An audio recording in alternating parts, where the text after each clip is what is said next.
Theory क्या होती है, इसके लिए भी ट्रिक की ज़रूरत है। ट्रिक्स कैसे, पॉइंट्स को याद रखने के लिए, जैसे आपको पता है कि एक जनरेशन से दूसरी जनरेशन में जो करेक्टर्स हैं वो कौन लेके जा रहा है, डेफिनेटली एक कह रही हूँ, कौन लेके जा रहा है, गेमीट्स लेके जा रहे हैं, एग और स्पर्म करेक्टर्स लेके जा रहे हैं, है ना।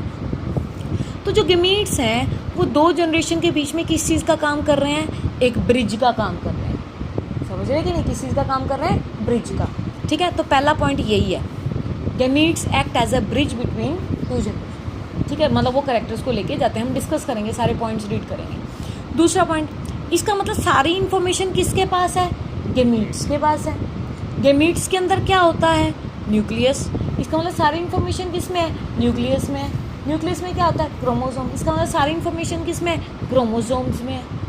बात समझ आ गई कि नहीं।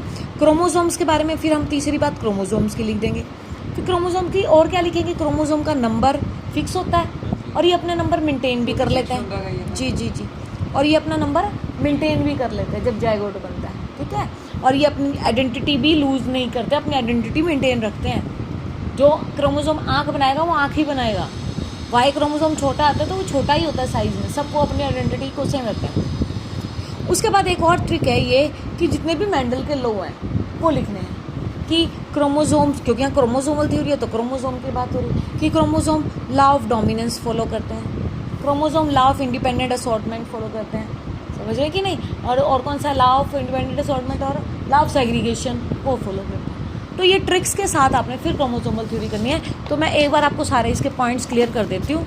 ठीक है, अब आपको देखो कितना आसान लगेगा।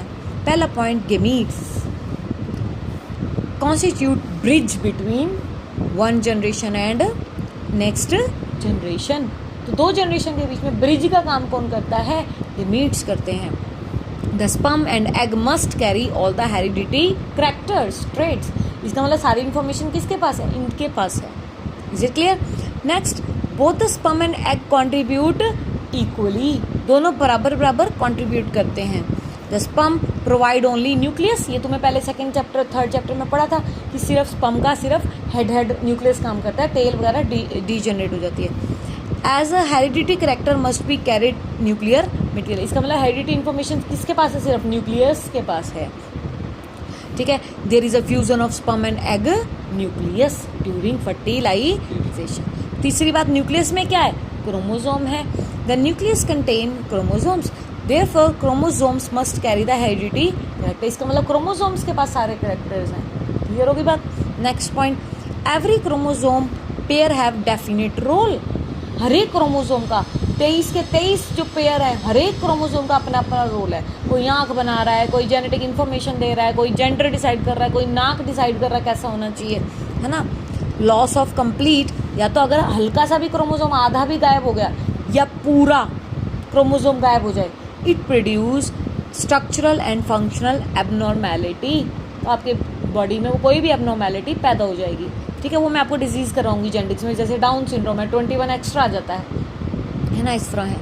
Both chromosome as well as gene occur in pair, ये पहला लॉ हो गया, लॉ ऑफ पेयर फैक्टर। सारे क्रोमोसोम्स क्या होते हैं, पेयर्स में होते हैं। A gamete contain only one chromosome of a type, आपको पता 46 क्रोमोसोम है, 23 पेयर है। आँख के मान लो 2 क्रोमोसोम है, तो गेमीट में कितने क्रोमोसोम होंगे, आँख के 1, एग में 1, स्पर्म में 1, तो फ्यूज होकर फिर से क्या हो गए, 2 मेंटेन हो गए, है ना जी। अगला, the paired condition of both chromosome as well as gene is restored during fertilisation, जब फर्टिलाइजेशन होती है वो रिस्टोर हो जाती है उनके नंबर्स फिर से। Genetic homogeneity, heterogeneity, dominance, recessiveness, मैंने पहले बोला था आपको, ये फॉलो करते हैं। ठीक है जी, पॉइंट पढ़ लेना एक बार। अगला, homologous chromosome synapse during meiosis and then, देखो फिर आ गया ना, क्या होता है, सेग्रीगेट, कि वो क्या होते हैं, सेपरेट होते हैं, एक दूसरे से अलग होते हैं, ताकि वो रीअरेंज हो सके और नया करेक्टर रिकम्बिनेंट्स बना सकें। ठीक है जी, कर लेंगे आप। और लास्ट में आपने सेक्स क्रोमोसोम्स के बारे में बताना है। In many organism sex of individual is determined by specific chromosome which we call what, allosome. मैंने कल आपको सेक्स डिटर्मिनेशन जब कराया था तो AA प्लस XXY लिखा था ऐसे, तो वो XY और XX क्या होते हैं, एलोसोम्स, और वो ही हमारा क्या बताते हैं, जेंडर बताते हैं, उनको हम बोलते हैं सेक्स क्रोमोसोम। तो ये थी आपकी क्रोमोसोमल थ्योरी। एक नंबर में ये भी कर लीजिए कि क्रोमोसोमल थ्योरी आपकी किसने दी थी, ये it is proposed by Sutton and Boveri.